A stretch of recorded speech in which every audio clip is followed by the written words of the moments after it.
तर गाथा कर्तृत्वाची या विशेष सत्रात आपल्या सर्वांचं स्वागत आहे. संजीवनी गृहउद्योग नावाने सुरू केलेला व्यवसाय एक छोटंसं रोपटं त्याचा आज जो वटवृक्ष झाला आहे, त्या रोपटे लावण्यापासून ते वटवृक्षापर्यंत जो काही प्रवास आहे तो नेमका कसा झाला, संजीवनी गृहउद्योग ही कल्पना कशी सुचली व संजीवनी गृहउद्योगच्या माध्यमातून आपण सध्या इतक्या मोठ्या प्रमाणात व्यवसाय वृद्धिंगत केला आहे, त्याबद्दल आपण जाणून घेऊया संजीवनी गृहउद्योगच्या सर्वेसर्वा संजीवनी गायकवाड यांच्याकडून. नमस्कार.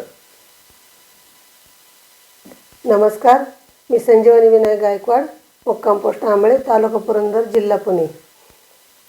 तर मी व्यवसाय चालू केला. आम्ही घरगुती पद्धतीने आपली छोटीशी चकली, भाजणीची चकली हे आम्ही चालू केलं. पण त्या चकलीला आम्हाला खूप सारी मागणी आली. मग आम्ही चकलीपासून मग हळवाचे लाडू, मेथीचे लाडू, डिंकाचे लाडू, शेंगदाणा लाडू असे अनेक प्रकारचे 10 प्रकारचे आम्ही लाडू बनवतो. आणि नंतर आता आम्ही परत नवीन दुसरं प्रॉडक्ट आमचं चालू केलं आहे की आंबा कँडी आणि आवळा कँडी. आवळा कँडी ही माणसाला म्हणजे आवळ्याचे फायदे जे आहेत ते माणसाला माहीत नाहीत, पण आवळा कँडी किंवा आवळा जर खाल्ला तर माणसाच्या आरोग्यासाठी आवळा हा खूप उपयुक्त असून आम्हाला त्याची कल्पना सुचली आणि आम्ही आता आवळा कँडी चालू केलेली आहे. आणि आवळा कँडीला आणि आंब्याच्या कँडीला खूप सारी मागणी आहे. आणि त्या आमचे स्टॉल वगैरे लागतात. आमच्या ज्या कडू मॅडम आहेत जिल्ह्याच्या, ज्या पेढी मॅडम, त्या आमचे स्टॉल लावतात. आणि म्हणजे खरं खास करून म्हणजे पेढी मॅडमलाच ही आंब्याची जी कँडी आहे ती खूप आवडली. आणि त्यांनी ती एकदम आमची जवळ होती तेवढी त्यांनी खरेदी केली. त्यांनी 1 पाकिट पहिलं घेतलं होतं. घरी गेल्याच्या नंतर त्यांना ती खूप आवडली आणि म्हणून मग त्यांनी आम्हाला फोन करून सांगितले की ताई तुम्ही गेलात का, आहे तिथं?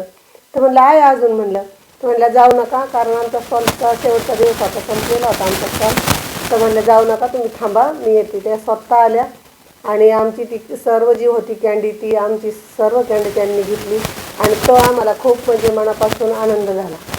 एकंदरीत मागच्या काळात आपल्याला बऱ्याचशा पुरस्कारांनी आपल्याला सन्मानित करण्यात आले. नेमकं त्या पुरस्कारांबद्दल काय सांगाल?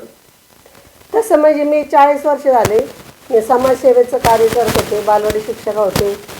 ग्रामपंचायतमध्ये पण माझी बिनविरोध निवड झाली होती. आणि ह्या सगळ्या माध्यमातून जे मी कार्य केलेलं आहे आणि जे मी कार्य करत आहे त्याची दखल प्रत्येकानेच घेऊन मला हे जे पुरस्कार दिसत आहेत ते मला दिलेले आहेत. आता नुकताच मला हा प्रभातने जो नारी सन्मानचा सुपर वुमन म्हणून जो पुरस्कार दिलेला आहे तो हा पुरस्कार आहे माझा. हा सुपर वुमन म्हणून माझा ह्या पुरस्काराने खूप मोठा आमचा कार्यक्रम झाला बालगंधर्व रंगमंदिरात आणि तिथं माझा हा सन्मान केला राहीबाई त्यांच्या हस्ते. तर मग खूप सारे असे हे पुरस्कार आहेत. हा पण एक पुरस्कार आहे जो तर ते आपले मंत्री होते एकनाथ गायकवाड, त्यांच्या हस्ते आम्हाला हा मुंबईला पण पुरस्कार मिळाला, छत्रपती शाहू. तो पण माझ्या आयुष्यातला खूप मोठा पुरस्कार आहे. आणि हे पण माझ्या असे बरेचसे पुरस्कार मला मिळालेले आहेत. आणि माझं कार्य तसं चांगलं आहे, समाजकार्य आणि इतरही कार्य माझी सगळी चांगली आहेत. त्यामुळं आजी माझी दखल घेऊन मला हे पुरस्कार मिळालेले आहेत.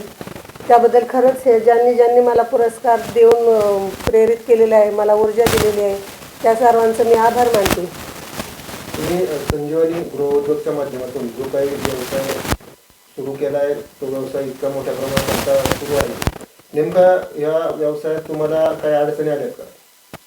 हो, अडचणी आल्या, भरपूर अडचणी आल्या. कारण काय होतं, नवीन जेव्हा आपण व्यवसाय करतो तेव्हा गिऱ्हाईक पुढचं समोर कस्टमर आपल्याकडे येतील घेतील हे नाहीच, आपल्याला थोडंसं असावंच लागतं. म्हणजे कुठला पण व्यवसाय करायचं म्हटलं तर आपल्याला झळ घेऊनच आपण त्याच्यातून तग धरला तर व्यवसाय आपला सुरू राहतो. नक्की. आता आमच्या प्रेक्षकांना तुम्ही काय सांगू? मी महिलांना एवढंच सांगते की ज्याने त्याने आपला व्यवसाय आपण स्वतःच्या पायावर, स्वतःच्या हिमतीवर, स्वतःच्या बळावर करावा. आणि आपल्याला त्याच्यातून खूप साऱ्या अडचणी असतात आणि बनवणं सोपं आहे पण त्याचं मार्केटिंग खूप अवघड आहे. आणि ते ज्या महिलेला मार्केटिंग जमलं आहे अशा महिला नक्कीच पुढे जाऊन उद्योजिका होऊ शकतात. आणि माझं आकाशवाणीवर पण ह्या उद्योगाचा जो कार्यक्रम आमचा आकाशवाणीला पण गेलं होतं. आणि असं बरंचसं म्हणजे आयुष्यात माझं शिक्षण तसं कमी आहे, पण मी स्वतःला भाग्यवान समजते की शिक्षण असावं, व्यवहारापुरतं शिक्षण असावं, पण जास्त शिकून पण आपण दुसऱ्याची गुलामगिरी करण्यापेक्षा स्वतःच्या पायावर उभं राहून जर आपण स्वतःचा व्यवसाय निवडला, व्यवसाय कितीही छोटा असो मोठा असो, व्यवसाय हा व्यवसाय असतो आणि व्यवसायाचा पैसा रोज खर्च असतो. त्यामुळं महिलांनी स्वतःच्या पायावर उभे राहून खूप सारे व्यवसाय करावे, छोट्या असो मोठ्या असो.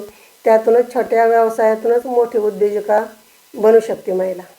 तर या होत्या संजीवनी गृहउद्योगाच्या सर्वेसर्वा संजीवनी विनायक गायकवाड. धन्यवाद. धन्यवाद.